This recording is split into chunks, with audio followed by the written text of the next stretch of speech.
Hello students, very good afternoon. Welcome to the second session of PPR Project Guidance નો second lecture છે. આ product project report જે તમારે બનાવવાનો છે PPR પ્રોડક્ટ પ્રોજેક્ટ રિપોર્ટ, એનો આ સેકન્ડ લેક્ચર છે ગાઈડન્સનો. હવે લાસ્ટ સેશનની અંદર મેં તમને PPR શું છે, એ રિપોર્ટથી કેવી રીતના અલગ પડે છે, આમાં તમારે કોઈ એક પ્રોડક્ટ લેવાની હોય છે અને એનું રજિસ્ટ્રેશન્સ કરાવવાનું હોય છે. એ પ્રોડક્ટ માટે મેં તમને કીધું હતું કે રજિસ્ટ્રેશન્સ એકને એક ડિવિઝનમાં રિપીટ નહીં થઈ શકે. મેં એમ પણ કીધું હતું એ ડિવિઝનની પ્રોડક્ટ બી ડિવિઝનમાં ચાલશે, પણ એને ડિવિઝનમાં રિપીટ નહીં થઈ શકે. મેં એમ કીધું હતું તમને 2-3 પ્રોડક્ટ સિલેક્ટ કરી લેજો, જેથી કરીને તમારે કોઈ એક રિપીટ થતી હોય તો તમારી પાસે બીજો ઓપ્શન્સ હોય. Before selection of the product please refer the background of the product, કે તમને પ્રોડક્ટ રિલેટેડ બધી ઇન્ફોર્મેશન્સ નેટ ઉપરથી અવેલેબલ છે કે નહીં, એ બધી વસ્તુઓ તમારે જોવાની છે. ક્લિયર? આજે મેં તમને એક ફાઇલ મોકલી છે, વર્ડ ફાઇલ મોકલી છે, અને એ નોટિફિકેશન MBM કોલેજના નોટિફિકેશનમાં તમને આવી ગઈ હશે. અને વર્ડ ફાઇલમાં મેં મોકલ્યું છે તમને પ્રોજેક્ટની ગાઈડલાઇન્સ. આ સેમ ફોર્મેટ મેં તમને મોકલેલું છે. અત્યારે જ હું જે ફોર્મેટમાંથી તમને ભણાવું છું, જે ફોર્મેટથી તમને ગાઈડ કરું છું, એ જ સેમ ફોર્મેટ મેં તમને એ PDF ફાઇલમાં મોકલેલું છે. જ્યારે પણ તમે પ્રોજેક્ટ કરો છો ત્યારે પ્લીઝ એ ફોર્મેટને સામે રાખી અને સાથે રાખી અને કામ કરજો, જેથી કરીને કોઈ મિસ્ટેક નહીં થાય. મેં તમને કીધું જ છે કે આપણા કોલેજના ફોર્મેટ મુજબ પણ નહીં હોય, ફ્રેન્ડનું ફોર્મેટ પણ લેવાનું નથી. એની કોલેજમાં જે કરાવતા હોય એ લોકોએ ડિસાઇડ કરેલું ફોર્મેટ હશે એમના ફેકલ્ટીએ. આપણા ફેકલ્ટીએ જે ફોર્મેટ ડિસાઇડ કર્યું છે એ તમારે લોકોએ કરવાનું રહેશે. ક્લિયર? એટલે એ આપણે જે ફોર્મેટ મેં તમને આ વર્ડ ફાઇલમાં મોકલેલું છે એ જ ફોર્મેટ મુજબ કરવાનું રહેશે. ક્લિયર? એટલે એ ફાઇલ તમને સાચવીને રાખવા માટે કહું છું, જેથી કરીને જ્યારે પ્રોજેક્ટ એકચ્યુઅલી કરવા બેસો ત્યારે તમે વ્યવસ્થિત રીતના એ ઓપન કરી અને રિફર કરી શકો. ક્લિયર? આપણે લોકોએ લાસ્ટ લેક્ચરની અંદર આપણે વાત કરી હતી, લાસ્ટ અહીંયા સુધી આપણે ચર્ચા કરી લીધી હતી કે ભાઈ સ્ટુડન્ટની ગાઈડલાઇન શું છે, ત્યાં સુધી આપણે વાત થઈ ગઈ છે. ક્લિયર? સો આપણે લાસ્ટ લેક્ચરની અંદર આટલી વાત કરી હતી. What is product project report, એના ઓબ્જેક્ટિવ્સ, એને ગાઈડલાઇન કે જેમાં તમારે એક પ્રોડક્ટ સિલેક્ટ કરવાની છે, પ્રોડક્ટ ઉપર બધી ડિટેલ ઇન્ફોર્મેશન્સ લેવાની છે, સ્મોલ સ્કેલ યુનિટ હોવું જોઈએ. એ પણ મેં તમને વાત કરી હતી કે ઇનિશિયલ કેપિટલ ઇન્વેસ્ટમેન્ટ 5 કરોડથી વધવું જોઈએ નહીં, અધરવાઇઝ એ મીડિયમ સ્કેલ ગણાશે અને એ તમારે લેવાનું નથી. તમારે SSI ઉપર જ પ્રોજેક્ટ બનાવવાનો છે. 50 માર્ક્સ પ્રોજેક્ટના વાઇવાના હશે, 50 માર્ક્સ તમારા પ્રોજેક્ટના હાર્ડ કોપીના હશે. ખાલી વાઇવા આપશો તો પણ પાસ નહીં થાવ, ખાલી પ્રોજેક્ટ બનાવશો તો પણ પાસ નહીં થાવ. બંનેનું કોમ્બિનેશન્સ જરૂરી છે. પ્રોજેક્ટ બનાવવો પણ પડશે, સબમિટ કરવો પડશે, વાઇવા પણ આપવા પડશે. આપણે ત્યાં સુધીની પણ વાત થઈ ગઈ છે કે તમારે મને આની કોપી સબમિટ કરવી પડશે PPRની, અને એ કોપી અમે લોકો ચેક કરશું અને પછી તમને સર્ટિફિકેટ આપશું. આપણે ત્યાં સુધી પણ વાત લાસ્ટ લેક્ચરની અંદર થઈ ગઈ છે કે અહીંયા પરમિશન્સ કોઈ ઇન્ડસ્ટ્રીમાં તમારે લેવાની નથી તો તમારે મારી પાસેથી અપ્રુવલ લેટર લેવાનો. હા, તમારે પ્રોજેક્ટ આખો બની જાય આપણી કોલેજના ફોર્મેટ મુજબ જ, પછી તમને અમે એક સર્ટિફિકેટ આપશું. એ સર્ટિફિકેટ તમારે લઈ અને પ્રોજેક્ટમાં અટેચ કરવાનું છે. પછી એની હાર્ડ કોપી કઢાવી અને લાઇબ્રેરીમાં સબમિટ કરવાનું રહેશે. જેવા તમારા પ્રોજેક્ટ કમ્પ્લીટ થઈ જશે, યુનિવર્સિટી પ્રોજેક્ટ વાઇવાનું શેડ્યુલ મોકલશે, એ પ્રમાણે તમારા યુનિવર્સિટી વાઇવા અરેન્જ કરશે. ક્લિયર? સો આ મેં તમને ગાઈડન્સ લાસ્ટ લેક્ચરમાં આપી દીધું. પ્રોજેક્ટની ફોન્ટ સાઇઝથી વાત થઈ ગઈ હતી, બોર્ડરની પણ વાત થઈ ગઈ હતી, હેડર ફૂટર બધી જ વાત થઈ ગઈ છે. છતાં એકવાર વાંચી લેજો અને ડાઉટ ક્લિયર કરી લેજો. એકવાર એવું હોય તો પ્રીવિયસ વિડીયો ફરી એકવાર પ્રોજેક્ટ બનાવવા બેસો ત્યારે ખાસ વિડીયો પાછા જોઈ લેજો, સાંભળી લેજો, એટલે એકદમથી તમને માઇન્ડમાં ક્લિયર થઈ જાય. ક્લિયર? સો આપણે અહીંયા સુધી ગાઈડલાઇન સુધીની માહિતી રાખી હતી, ત્યાર પછી આપણે કમ્પ્લીટ કર્યું હતું. આજે આપણે સ્ટાર્ટ કરીએ છીએ first page, front page, title page, જે તમે હાર્ડ બાઇન્ડિંગ આપવાનું રહેશે. તમારે પ્રોજેક્ટનું હાર્ડ બ્લેક કલરનું બાઇન્ડિંગ આપવાનું રહેશે. હાર્ડ બાઇન્ડિંગમાં તમારો PPR સબમિટ કરવાનો છે, સ્પાઇરલ બાઇન્ડિંગ ચાલશે નહીં. તો હાર્ડ બાઇન્ડિંગમાં પહેલા પેજ ઉપર તમારે આ લખવાનું છે, અ product project report. Project report ખાલી તમારો લખવાનો આવશે નહીં. પ્રોજેક્ટ રિપોર્ટ ઓન નહીં ચાલે, કારણ કે તમારા રિપોર્ટનું નામ છે product project report, PPR. Clear? A product project report on. Name of the company નહીં આવે, પણ અહીંયા શું આવશે તમારે? Name of the product. Submitted to Saurashtra university, prepared by, એમાં તમારું સરનેમ, ફર્સ્ટ નેમ અને ફાધર ઇનિશિયલ આવશે. ક્લાસ BBSM4, રોલ નંબર જે કાંઈ હોય એ, ડિવિઝન A કે B જે હોય એ, સીટ નંબર ખાલી રાખવાનો છે, સ્ટુડન્ટ ID નંબર તમારું જે હોય એ લખવાનું રહેશે. પ્રોજેક્ટ ગાઈડ, એમાં તમારે લોકોને તમારા રેસ્પેક્ટિવ ગાઈડ જે હશે એના નામ તમારે લખવાનું રહેશે. અમુકને મીનાક્ષી મેડમ લખવાનું રહેશે, મીનાક્ષી ત્રિવેદી, અમુકને શૈલી પટેલ લખવાનું રહેશે અને અમુકને લખવાનું રહેશે કલ્પેશ સર રાડિયા. ક્લિયર? સો તમારા ગાઈડ જે હશે એ તમને કહી દેવામાં આવશે. 3 સ્લોટ 60 સ્ટુડન્ટ્સના પાડેલા છે, એટલે એક 60 ને મીનાક્ષી મેડમનું નામ લખવાનું રહેશે, બીજા 60 હશે એમને શૈલી મેડમનું નામ લખવાનું રહેશે, થર્ડ 60 હશે એમને કલ્પેશ સરનું નામ લખવાનું રહેશે. ક્લિયર? તમારા જે ગાઈડ હશે એ અમને તમે કહી દેશું કે તમારે અમારું ગાઈડમાં નામ લખવાનું રહેશે. કોલેજનું નામ લખવાનું છે. MBM કોલેજ ખાલી લખવાનું નથી. માતુશ્રી વીરબાઈમાં મહિલા college of commerce management and IT Rajkot, આવી રીતના પૂરેપૂરું લખવાનું રહેશે. એકેડેમિક યર તમારું 2021 આવશે, આખું લખવાનું છે. 2021 ખાલી નથી લખવાનું, 2020 અને 2021 એવી રીતના ફૂલ લખવાનું રહેશે. પછી તમારે કોલેજનું સર્ટિફિકેટ ફ્રન્ટમાં આ પેજ હાર્ડ કોપી ઉપર લખી નાખ્યું, પછી અંદર પણ તમારે આવું પેજ લખવાનું રહેશે. ક્લિયર? પછી તમારું કોલેજનું સર્ટિફિકેટ આવશે. કોલેજ સર્ટિફિકેટ તમને કોલેજ પ્રોવાઈડ કરશે જ્યારે તમે અમને સોફ્ટ કોપી કે હાર્ડ કોપી પ્રોજેક્ટ્સની ચેકિંગ માટે, જ્યારે ચેકિંગ માટે કોપી સબમિટ કરશો, કોપી અમે ચેક કરી લેશું, એમાં કોઈ મિસ્ટેક્સ નહીં હોય, રીચેક નહીં હોય તો સર્ટિફિકેટ આપી દેશું. એ સર્ટિફિકેટ તમારે લખવાનું રહેશે, અહીંયા લગાવવાનું રહેશે. Than the declaration, same declarations તમે જે અગાઉના પ્રોજેક્ટ્સમાં કરેલું હતું એવી જ રીતના ધી અંડરસાઇન, સરનેમ પહેલાં આવશે, પછી નેમ આવશે અને પછી ફાધર ઇનિશિયલ આવશે. ક્લિયર?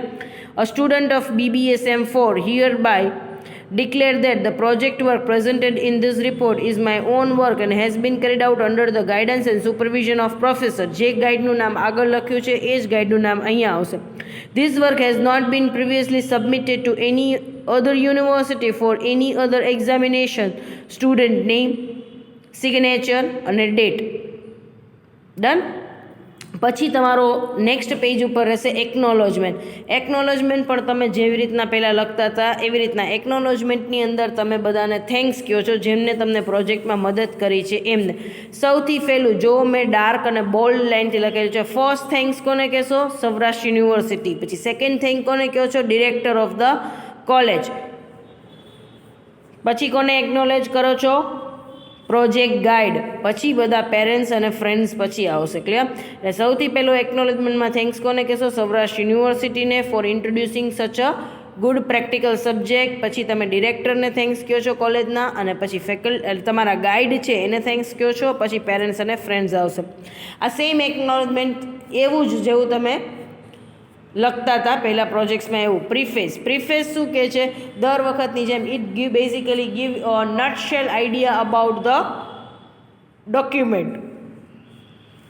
ડોક્યુમેન્ટનો એક બ્રીફ આઈડિયા આપતો હોય એને શું કહેવાય છે? Preface. It should represent the report in a nutshell without any illustration or the explanation. Theory કોઈ આવશે નહીં આમાં. Here the aim is to enable the reader to gather the information quickly without having to go through the whole report. It should be precise but should cover all the main aspect of the project report. However, it is nothing but the introduction to the report which includes the name and the brief introductions related to the product and establishment. PPR શું છે? પીપીઆરની અંદર તમે કઈ product લીધી છે અને કેવું establishment તમારું છે એનો એક ઓવરવ્યૂ આપવાનો છે.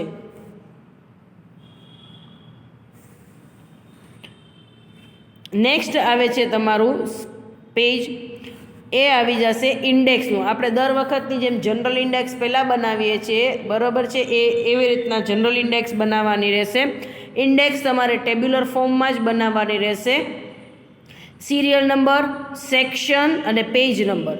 અહીંયા સેક્શન આવશે, બાકી બધામાં ત્યાં પર્ટિક્યુલર્સ આવી જશે. જો તમને દેખાડું છું, સિરિયલ નંબર, સેક્શન લખેલું છે ત્યાં સેક્શન, અને પછી આવી જશે પેજ નંબર. ક્લિયર?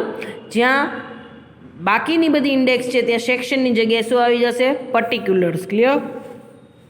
અત્યાર સુધી તમે લોકો ભણી ગયા હતા, તમારું પહેલું શું હતું? General department. પણ એની જગ્યાએ તમારે આમાં શું આવશે? ફર્સ્ટ ઇન્ટ્રોડક્શન ડેશ કરીને છે પ્રોજેક્ટ એટ ગ્લાન્સ. આ જ રીતના લખવાનું છે, આમાં કોઈ ચેન્જ કરવા નથી. Second production department, third marketing department, fourth finance department, fifth human resource department, sixth project summary, seventh project advancement અને ફ્યુચર પ્રોસ્પેક્ટ, કન્ક્લુઝન અને રેફરન્સીસ, સ્વોટ એનાલિસિસ ને બધું જ કાઢી નાખવાનું છે. આમાં કાંઈ તમારે પીપીઆરમાં એડ કરવાનું નથી.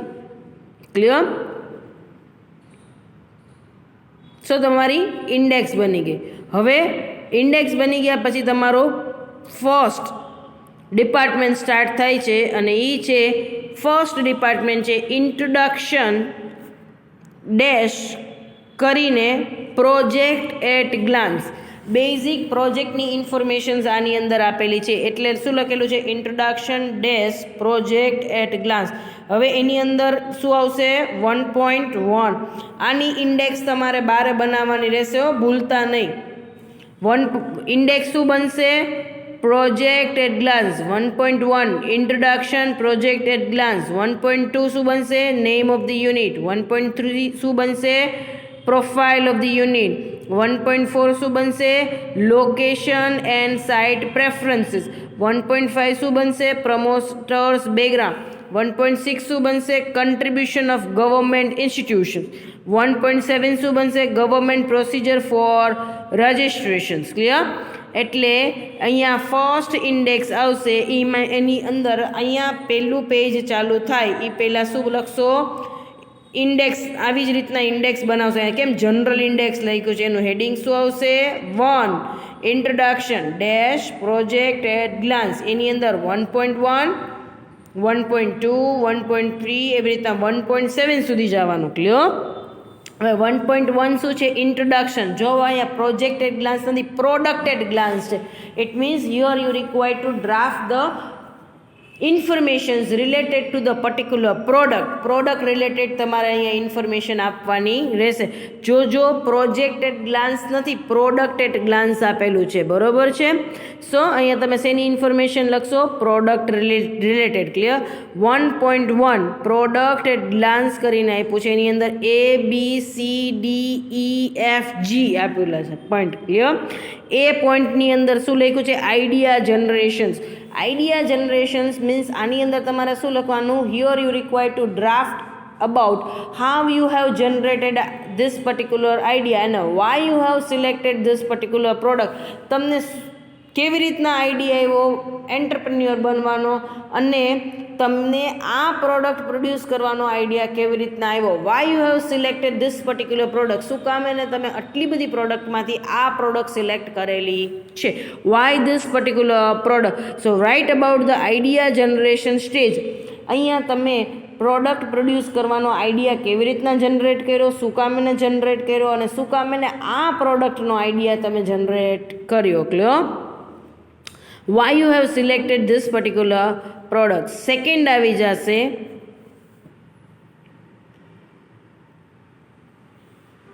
બી point, technical and managerial experience to handle the business. Technical અને મેનેજરિયલ એક્સપિરિયન્સની અંદર તમારે અહીંયા આગળ એક્સપિરિયન્સ દેખાડવાનો છે. તમારે કોઈ જોબ કરેલી હોય, તમે કોઈ ટેકનિકલ લેવલ, એટલે કે સપોઝ તમે એન્જિનિયરિંગ કમ્પ્લીટ કરેલું હોય તો તમે ઇન્ટર્નશીપ ને એવું બધું કરેલું હોય. MBA મેનેજરિયલ એક્સપિરિયન્સ, તમે MBA કરેલું હોય ફિનાન્સમાં, HRમાં કે માર્કેટિંગમાં, આઈટીની અંદર, ઓપરેશન્સની અંદર, અને તમે ક્યાંય ઇન્ટર્નશીપ કરેલી હશે તો એ એક્સપિરિયન્સ, ક્યાંય તમે પહેલાં જોબ કરેલી છે તો એનો એક્સપિરિયન્સ લખવાનો છે. સો તમારો ટેકનિકલ અને મેનેજરિયલ એક્સપિરિયન્સ બિઝનેસ શરૂ કરવાનો શું છે એ તમારે આમાં લખવો પડશે. તમે કોઈ જગ્યાએ ઇન્ટર્નશીપ્સ કરેલી હોય તો જે તે કંપનીની ઇન્ટર્નશીપ્સની ડિટેલ્સ તમારે આની અંદર મેન્શન કરવાની રહેશે. Then the knowledge related to the product and the business. Knowledge related to product and business. એની અંદર શું આવી જશે? Here you have to mention about the product અને બિઝનેસ, કે તમે સપોઝ સોલ પ્રોપ્રાઇટરશિપ સ્ટાર્ટ કરો છો, પાર્ટનરશિપ સ્ટાર્ટ કરો છો, કયો બિઝનેસ તમે સ્ટાર્ટ કરો છો એની ડિટેલ્સ તમારે આની અંદર લખવાની રહેશે. એની અંદર તમારે શું લખવાનું રહેશે કે ભાઈ knowledge related to the particular product related knowledge. It means that here you require to mention about the product specifications, કે તમે જે પ્રોડક્ટ બનાવવા માગો છો એમાં તમને શું નોલેજ છે. Done. And the knowledge related to the business, એની અંદર તમે કયું form of the business start કરવા માગો છો અને તમને બિઝનેસનો શું એક્સપિરિયન્સ, શું નોલેજ છે એની વિશે તમારે લખવાનું છે. હોય તો લખવાનું છે, બાકી પ્રોડક્ટનું જ લખવાનું છે. નોલેજ રિલેટેડ ટુ બિઝનેસમાં ખાલી તમને સોલ પ્રોપ્રાઇટરશિપ, સપોઝ કંપની કરો છો તો you are aware about the legal procedures related to the incorporation of કંપનીની સ્થાપનાની લીગલ પ્રોસેસ તમને ખબર છે. પાર્ટનરશિપ્સ કરતા હોય તો you are aware about the formation of the partnership and the provisions of the partnership deed, એ લખવાનું છે. So here you require to mention about the knowledge related to the product and related to the business. Clear. Then the market competitions. Usually આની અંદર monopolistic competitions તમારે લખી નાખજો. It would be better one. Clear. કારણ કે you are not operating your business in perfect competitions હવે ક્યાંય છે નહીં. અગેન મોનોપોલી બિઝનેસ પણ તમે ઓપરેટ કરતા નથી, તો monopolistic competitions would be the better one. Then the availability of raw material and machineries. That means તમારે સપોઝ આ પર્ટિક્યુલર પ્રોડક્ટ બનાવી છે, એમાં કયા કયા રો મટીરિયલ્સ અવેલેબલ થાય છે, મીન્સ કેટલું રો મટીરિયલ જોઈએ છે અને કઈ જગ્યાએથી અવેલેબલ છે.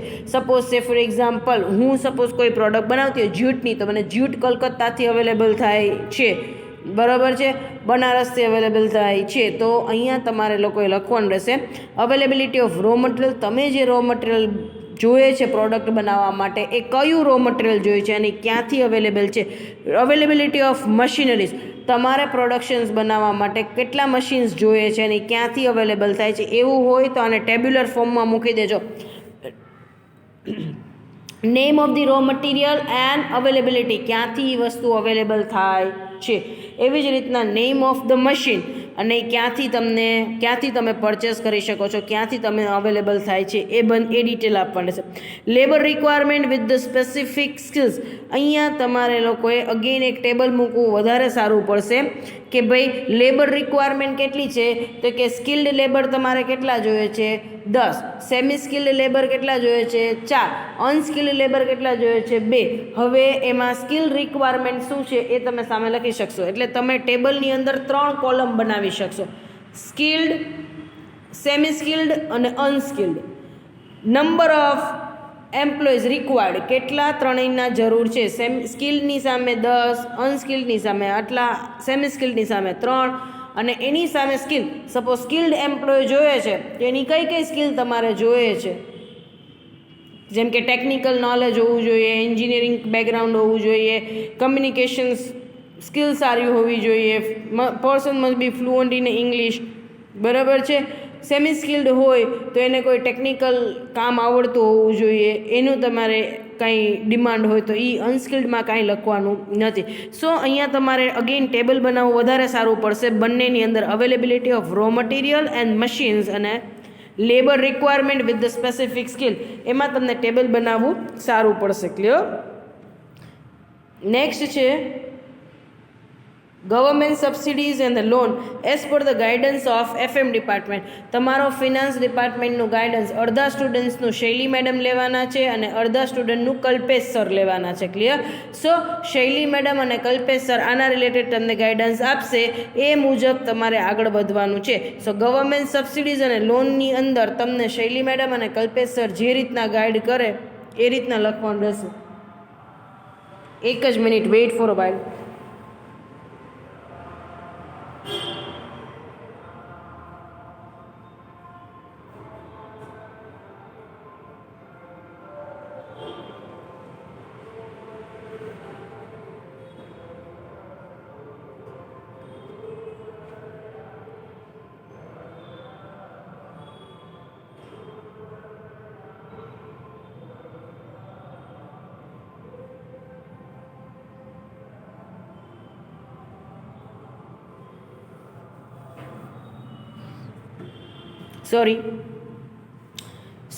સબસિડીઝ અને લોન, ગવર્મેન્ટ સબસિડી અને લોન માટે તમને કલ્પેશ સર અને શૈલી મેડમ તમને ગાઈડ કરશે. એસએસઆઈની લોન મળે છે, સબસિડીઝ મળે છે ગવર્મેન્ટની, SSI small scale unit promote કરવા માટે, તો એ તમને મેડમ અને સર કહેશે એ મુજબ તમારે કરવાનું રહેશે. સો 1.1માં ઇન્ટ્રોડક્શન્સ પ્રોડક્ટ એટ ગ્લાન્સ છે. એની અંદર ફર્સ્ટ સ્ટેજ છે આઈડિયા જનરેશન્સ. એમાં તમારે લખવાનું છે why you have selected this particular product. Second છે ટેકનિકલ અને managerial experience to handle the business. આ બિઝનેસ હેન્ડલ કરવા માટે તમને ટેકનિકલ નોલેજ કેટલું છે અને મેનેજરિયલ લેવલનું નોલેજ કેટલું છે, તમે ક્યાંય ઇન્ટર્નશિપ્સ કરેલી હોય કે જોબ કરેલી હોય એનો એક્સપિરિયન્સ અહીંયા મેન્શન કરવાનો રહેશે. Knowledge related to the product and business. તમે આ પ્રોડક્ટના સ્પેસિફિકેશન્સથી કેટલા અવેર છો, આ પ્રોડક્ટ્સ ક્યાંથી ઇમર્જ થઈ છે, કેવી રીતના શું સ્પેસિફિકેશન અને રિક્વાયરમેન્ટ છે એ તમને ખબર છે, અને how you can handle the particular business. તમારે જે બિઝનેસ સ્ટાર્ટ કરવો છે એ તમે એનું નોલેજ તમને શું છે. દેન ધ માર્કેટ કોમ્પિટિશન્સ. એમાં આપણે મોનોપોલિસ્ટિક કોમ્પિટિશન્સ જ પ્રિફર કરશું. Availability of raw material and machines. તમને કેટલા રો મટીરિયલ પ્રોડક્ટ બનાવવા માટે જોઈએ છે અને ક્યાંથી અવેલેબલ છે, કેટલા મશીન્સ પ્રોડક્ટ બનાવવા માટે જોઈએ છે અને મશીન્સ ક્યાંથી અવેલેબલ છે. અને labour requirement with the specific skills. એની અંદર તમને કેટલા લેબર જોઈએ છે, સ્કિલ્ડ, અનસ્કિલ્ડ અને સેમી સ્કિલ્ડ કેટલા લેબર જોઈએ છે, અને એમાં તમને કઈ એની સ્કિલ્સ જોઈએ છે, રિક્વાયર્ડ છે. જોબ ડિસ્ક્રિપ્શન્સ, જોબ સ્પેસિફિકેશન્સ લખતા હતા ને, એમાં લખતા હતા રિક્વાયર્ડ સ્કિલ્સ જોબ સ્પેસિફિકેશન્સમાં, એની અંદર ડિસ્ક્રિપ્શન્સની અંદર. ક્લિયર? નેક્સ્ટ ગવર્મેન્ટ સબસિડીઝ અને લોન, તો એ આપણે વાત જ કરી છે as per the guidance of FM department. Second 1.2 છે એમાં name of the unit. Mention the full name of the unit. આખું યુનિટનું નામ લખવાનું છે. સપોઝ કાવેરી લખતા હોય તો કાવેરી પ્રાઇવેટ લિમિટેડ. જો if you are starting with the private limited, ખાલી સોલ પ્રોપ્રાઇટરશિપ સ્ટાર્ટ કરતા હોય તો કાવેરી પમ્પ્સ. જે કાંઈ પણ તમે ફૂલ ફ્લેજ નામ આપવાનું છે. Mention the full name of your company. તમે તમારી કંપનીનું આખું નામ શું રાખશો એ અહીંયા લખવાનું રહેશે. શું રાખશો મેં એમ કીધું છે, શું રાખ્યું છે એવું નહીં, રાખશો બધું ફ્યુચરમાં આખું પ્લાન આઉટ કરવાનો છે આ રિપોર્ટને. Clear? Now the profile of the unit 1.3. Name of the unit જે ઉપર લખ્યું છે એ જ આને તમારે ટેબ્યુલર ફોર્મમાં લખવાની છે. ટેબલ ફોર્મમાં એક તરફ શું આવી જશે, બધું name of the unit, registered office address, form of the organisations એ બધું, અને બીજી તરફ એની સામે ડિટેલ. એમાં પહેલું છે નેમ ઓફ ધી યુનિટ, જે તમારું નામ તમે રાખવાનું વિચાર્યું હોય યુનિટનું એ. રજિસ્ટર્ડ ઓફિસ એડ્રેસ તમારું જે તમે રાખવાનું વિચાર્યું હોય એ. ફોર્મ ઓફ ધી ઓર્ગેનાઇઝેશન, તમે સોલ પ્રોપ્રાઇટરશિપ, પાર્ટનરશિપ કે પ્રાઇવેટ કંપની, કઈ રીતનો ધંધાનો પ્રકાર તમે રાખવાના છો એ. નેમ ઓફ ધી પ્રોડક્ટ, તમારી પ્રોડક્ટનું નામ શું છે, તમે એની બ્રાન્ડ કઈ બનાવી છે, એનો લોગો શું બનાવ્યો છે એ. સપોઝ તમે ડિટર્જન્ટ પાવડર બનાવતા હોય અને એનું નામ રાખ્યું હોય સરોવર, બ્રાન્ડ તમે સરોવરથી ઇન્ટ્રોડ્યુસ કરેલી છે, તો તમારે બ્રાન્ડ કઈ છે એ લખવાનું રહેશે. પ્રોડક્ટનું નેમ શું છે એ, એનો લોગો એક નાનકડો બનાવવાનો રહેશે, સ્યુટેબલ લોગો બનાવવાનો રહેશે. નામ બહુ કોમ્પ્લિકેટેડ ન રાખતા ને બહુ લાંબુય ન રાખતા, યુનિટનું નાનકડું ને ઇઝી ટુ રિમેમ્બર હોય એવું. ક્લિયર? લોગો પણ સરસ બનાવજો, which differentiate your product. Logo એવો બનાવજો કે લોગો ઉપરથી તમારી પ્રોડક્ટ શેના રિલેટેડ છે એ વસ્તુ રિફ્લેક્ટ થાય. Clear? Then the SSI registration number, એમાં અપ્લાઇડ ફોર લખશો, કારણ કે રજિસ્ટ્રેશન નંબર લેવા માટેની તો આ પ્રોસેસ થઈ રહી છે. આ પ્રપોઝલ શેના માટે બની રહ્યું છે, રજિસ્ટ્રેશન એસએસઆઈનું લેવું છે એટલા માટે. Clear? Subsidy registration number as per the guidance of finance department. સબસિડીના રજિસ્ટ્રેશન્સ માટેનું તમને ગાઈડન્સ આપશે કલ્પેશ સર અને શૈલી મેડમ. એ મુજબ તમારે કરવાનું છે. ઓનર્સ નેમ અને એડ્રેસ,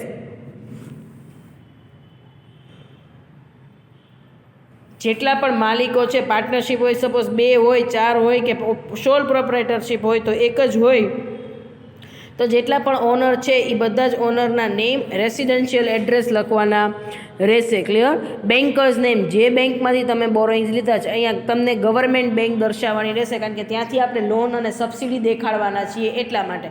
તો કઈ ગવર્મેન્ટ બેંક તમારે દેખાડવી એ તમને FM ડિપાર્ટમેન્ટમાં શૈલી મેડમ અને કલ્પેશ સર કહેશે.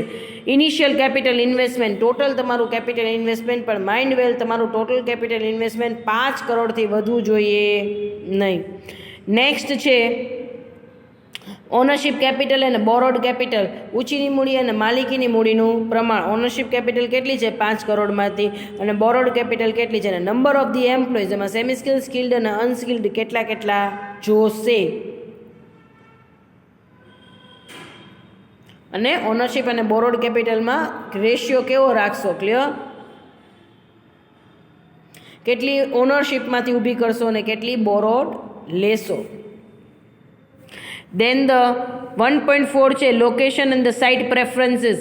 એની અંદર તમારે ફર્સ્ટ યરમાં તમે લખી જ ગયા છો ફેક્ટર્સ અફેક્ટિંગ લોકેશન, એ વાળો પોઈન્ટ આની અંદર લખવાનું છે. So mention the various factors affecting the location. Factors affecting locations તમે ભણી ગયા છો, જેમાં તમે ભણી ગયા હતા transportation, easy transportation facility, availability of the road facility, availability of the labour, electricity અને વોટર ફેસિલિટી.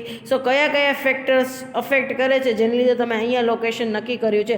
સો ત્યાં શું લખશો? Factors affecting location. FYમાં ઓલરેડી તમે પ્રોજેક્ટની અંદર આ વસ્તુ લખી ગયા છો. Then details of the location of the unit, એટલે કે આની અંદર તમારે શું લખવાનું છે કે તમારું યુનિટનું એડ્રેસ શું છે, એ કયા જગ્યાએ છે, બિલ્ડિંગ છે એ રેન્ટેડ છે કે ઓનરશિપનું બિલ્ડિંગ છે એ લખવાનું રહેશે. ક્લિયર? પ્રમોટર્સ બેકગ્રાઉન્ડ, એટલે જેટલા પ્રમોટર્સ છે, સપોઝ સોલ પ્રોપ્રાઇટરશિપ હશે તો તમે એક જ હશો, નહીંતર તમે પાર્ટનરશિપ હોય તો બીજા પાર્ટનરની ડિટેલ લખવાની. પણ સોલ પ્રોપ્રાઇટરશિપ હું વધારે સારું કહું છું, નહીંતર PNL અકાઉન્ટની બધુંમાં શું થશે, પાર્ટનરશિપ જો તમે રાખશો ને તો તમારે PNL અપ્રોપ્રિએશન, નફા નુકસાન ફાળવણી ખાતું પણ બનાવવું પડશે એડિશનલ. એના કરતાં બને ત્યાં સુધી સોલ પ્રોપ્રાઇટરશિપમાં તમને અકાઉન્ટ્સમાં બહુ જ ઇઝી પડશે. એટલે બને ત્યાં સુધી સોલ પ્રોપ્રાઇટરશિપ, પ્રાઇવેટ કંપનીને એવું કાંઈ રાખતા નહીં, બને ત્યાં સુધી સોલ પ્રોપ્રાઇટરશિપ જ ફોર્મ ઓફ ધી ઓર્ગેનાઇઝેશન્સ તમે રાખજો. પ્રમોટર્સ બેકગ્રાઉન્ડમાં આ તમે જ કરો છો, એટલે બીજા કોઈના નામ કેવું નથી લખવાનું. તમારા નામ લખવાની છે, તમારી એજ, અત્યારની કરંટ એજ ન લખતા બનાવટી એજ લખવાની, કે તમે 22 વર્ષે કે 24 વર્ષે ધંધો સ્ટાર્ટ કર્યો હોય એવું વિચારીને. ક્લિયર? ક્વોલિફિકેશન્સ તમારો શું છે, તમારો કોઈ એક્સપિરિયન્સ મેનેજરીય કે ટેકનિકલ જે આગળ લખેલો હોય તો એ લખવાનું. ને area of operation, area of ઓપરેશનમાં તમે કઈ રિસ્પોન્સિબિલિટી સંભાળશો. સપોઝ મેં MBA વિથ HRM લખ્યું હોય કે ભાઈ મારું નામ મીનાક્ષી ત્રિવેદી, એજ 25, બરાબર છે, અને મેં મારો મેનેજરિયલ અને ટેકનિકલ એક્સપિરિયન્સ દેખાડી દીધો કે ભાઈ HR મેનેજ કરું છું, બરાબર છે, અને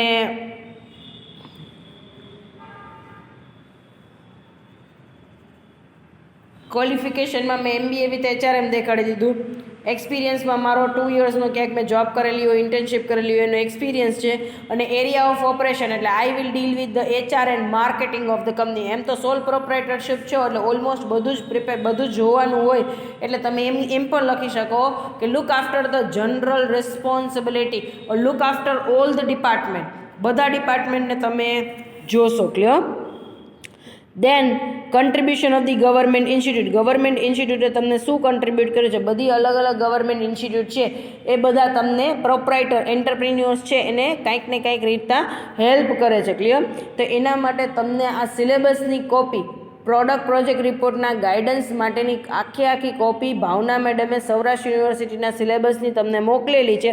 એ સિલેબસની કોપી ઉપરથી page number 22 PDF to refer કરવા માટે વિનંતી છે. એમાં બધી જ વસ્તુ અલગ અલગ એજન્સીઝ આપેલી છે ગવર્મેન્ટની, એમાંથી તમારે કોઈ પણ એજન્સીના નામ લખવાના છે.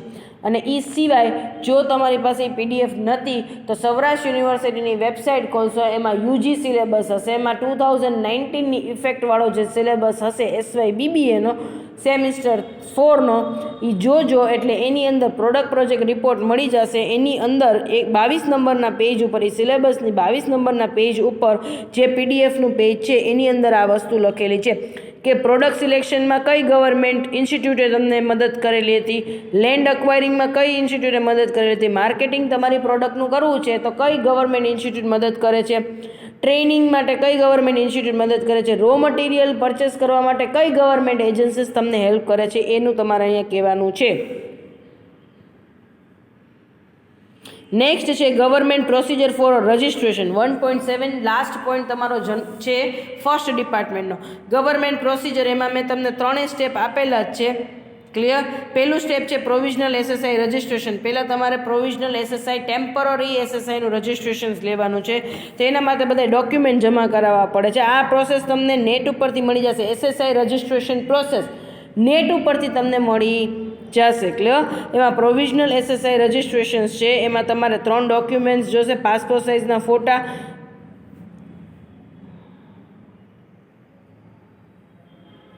સોલ પ્રોપરાઇટરશિપ ચાલુ કરો તો કાંઈ નહીં, પાર્ટનરશિપ ચાલુ કરો છો તો પાર્ટનરશિપ ડીડની કોપી જોશે, અને જો કંપની ચાલુ કરો છો તો મેમોરેન્ડમ અને આર્ટિકલ ઓફ એસોસિએશનની કોપી જોશે. ક્લિયર? પછી જો તમારું બિલ્ડિંગ છે એ રેન્ટ ઉપર હશે તો રેન્ટ રિસિપ્ટ જોશે, અને જો તમારું બિલ્ડિંગ છે એ ઓનરશિપનું હશે તો NOC from landlord with the proof of NOC ઈ જોશે. ક્લિયર? તો આ બધા ડોક્યુમેન્ટ્સ તમારે અહીંયા જમા કરાવવાના રહેશે. આ તમારા રેફરન્સ માટે કહું છું. એટલે પહેલું સ્ટેપ શું હશે? Provisional SSI registration number. એમાં કયા ડોક્યુમેન્ટ જમા કરાવો તો પ્રોવિઝનલ એસએસઆઈ સર્ટિફિકેટ મળે છે. પછી તમારે તમારો બિઝનેસ સ્ટાર્ટ કરવાનો છે. એમાં આ જ ટોપિક લખી નાખજો. Next step toward having the permanent licence is to start the business with an SSI certificate. The owner should start the production in a factory so that permanent license should be given. ફેક્ટરીમાં એકવાર provisional લઈ લેશો certificate, પછી ફેક્ટરીમાં production start કરશો, પછી પાછું તમને શેના માટે અપ્લાય કરવું પડશે? પરમનન્ટ એસએસઆઈ નંબર માટે. એની પછી જ મળશે. તમે પ્રોડક્શન પ્રોસેસ સ્ટાર્ટ કરી દેશો પછી. એકવાર પ્રોડક્શન પ્રોસેસ સ્ટાર્ટ થઈ જાય, once you commence your production process again you can apply for the permanent SSI number. So hereby we are completing this first portion. આજે આપણે ફર્સ્ટ ડિપાર્ટમેન્ટ કમ્પ્લીટ કર્યો છે પ્રોજેક્ટનો. હવે આપણે નેક્સ્ટ છે એ પ્રોડક્શન ડિપાર્ટમેન્ટ જોશું. એવી જ રીતના નેક્સ્ટ એચઆર ડિપાર્ટમેન્ટ જોશું. એવી રીતના ધીમે ધીમે આપણે બધા ડિપાર્ટમેન્ટ્સ કમ્પ્લીટ કરતા જશું. ક્લિયર? સો આજે આપણે ફર્સ્ટ ઇન્ટ્રોડક્ટરી ડિપાર્ટમેન્ટ જોયો છે. First introduction, project at glance, product at glance એ કમ્પ્લીટ કરેલું છે. Thank you so much. Without fail videos time to time refer કરજો. ભેગા ન કરતા ટાઈમ ટુ ટાઈમ વિડીયો જેટલા પણ પીપીઆરના અપલોડ થાય કરતા રહેજો, કારણ કે પીપીઆર તમારા માટે સાવ નવો છે. ક્યાંય તમને એના રેફરન્સીસ મળશે નહીં. જે ગાઈડન્સ લેક્ચર છે એ જ તમારો બેઝ છે. એટલે be careful about the same. Thank you so much for the session.